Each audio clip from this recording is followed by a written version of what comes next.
चला, जय शिवराय मित्रांनो, बंधूंनो, भगिनींनो. सांगली जिल्ह्यामध्ये अंगणवाडी भरती प्रक्रिया सुरू झालेली आहे. महाराष्ट्रामध्ये 2,10,000 20,000 जागांची अंगणवाडी सेविका, अंगणवाडी मदतनीस अशी भरती प्रक्रिया राबवण्यात येत आहे. त्याच्यामध्ये काही जागा काही जिल्ह्यामध्ये भरल्या जात आहेत. ज्या ठिकाणी अंगणवाडीची प्रक्रिया प्रोसेस सुरू आहे, प्रस्ताव आहे आणि अंगणवाडीमध्ये रिक्त जागा आहेत, त्या ठिकाणी अंगणवाडी भरती प्रक्रिया महाराष्ट्रात राबवली जात आहे. आपण वेगवेगळ्या जिल्ह्याची, तालुक्याची अंगणवाडी भरती प्रक्रियेची माहिती आपल्या चॅनलच्या माध्यमातून देत आहे. तर आज यापूर्वी आपण पुणे बघितले असेल, सोलापूर बघितलं असेल, लातूर बघितलं असेल. आता आज आपण सांगली जिल्ह्याची अंगणवाडी भरती प्रक्रिया बघणार आहे. किती जागा आहेत, कोणत्या गावात किती जागा आहेत, कोणत्या गावात जागा भरल्या जाणार आहेत, या संदर्भातली माहिती आपण या व्हिडिओमध्ये आज पाहणार आहोत. चला, महत्त्वाची माहिती अपडेट करून तुम्हाला महत्त्वाचे अपडेट फक्त देतो. या ठिकाणी अंगणवाडी भरती प्रक्रिया, अंगणवाडी मदतनीस या रिक्त पदावर नियुक्तीबाबत सर्वसाधारण अटी व शर्ती जे काय आहेत. चला, बाल विकास प्रकल्प सांगली जिल्हा यांच्या अंतर्गत ही भरती प्रक्रिया राबवली जात आहे.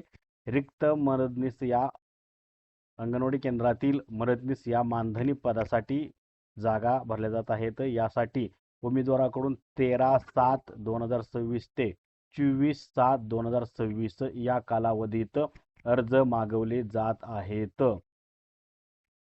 म्हणजे अंगणवाडी भरती प्रक्रियेची अर्ज करण्याची शेवटची तारीख काय आहे? 24 जुलै 2026 या कालावधीपर्यंत सांगली जिल्ह्यातील अर्ज करण्याची तारीख आहे. आता सांगली जिल्ह्यामधील नगरपालिका, नगरपरिषद, नगरपंचायतीचे अंगणवाडी केंद्राचे नावं काय आहेत, कोणत्या गावात कुठं किती जागा भरल्या जाणार आहेत, या ठिकाणी आपण बघणार आहोत. बघा, सांगली जिल्ह्यातील जत ठिकाणी, जत, खानापूर, आष्टा, कडेगाव, विटा या 6 ठिकाणी 6 मदतनीसाच्या जागा भरल्या जाणार आहेत. तर त्याच्यामध्ये बघा, जतमध्ये अंगणवाडी क्रमांक केंद्र कुठं आहे? 21 विठ्ठलनगरमध्ये मदतनीसाची 1 जागा भरली जाणार आहे. नंतर जतमध्येच 24 गावडे वस्ती या ठिकाणी अंगणवाडीमध्ये मदतनीसाची 1 जागा भरली जाणार आहे. खानापूरमध्ये 45 जांभळमाळा या ठिकाणी मदतनीसाची 1 जागा भरली जाणार आहे. आष्टातील 74 डांगे कॉलेज जवळ जे अंगणवाडी आहे त्या ठिकाणी मदतनीसाची 1 जागा भरली जाणार आहे. कडेगाव मध्ये 74 डांगे कॉलेज इथं 78 इंदिरानगर मदतनीसांची 1 जागा भरली जाणार आहे. आणि विठामध्ये 96 डॉक्टर बाबासाहेब आंबेडकर नगर मदतनीसाची 1 जागा भरली जाणार आहे. पात्र इच्छुकाने 24/7/2026 पर्यंत अर्ज जमा करायचे आहेत. जिल्ह्यात अर्ज जमा करायचे आहेत, तर ऑफलाईन अर्ज जमा करायचे आहेत. यासाठी प्रोत्साहन भत्ता 800 ते 1,000 रुपयेपर्यंत दिला जाणार आहे मदतनीसांना, आणि अंगणवाडी सेविकांना 1,000 ते 2,000 रुपयेपर्यंत प्रोत्साहन भत्ता दिला जातो.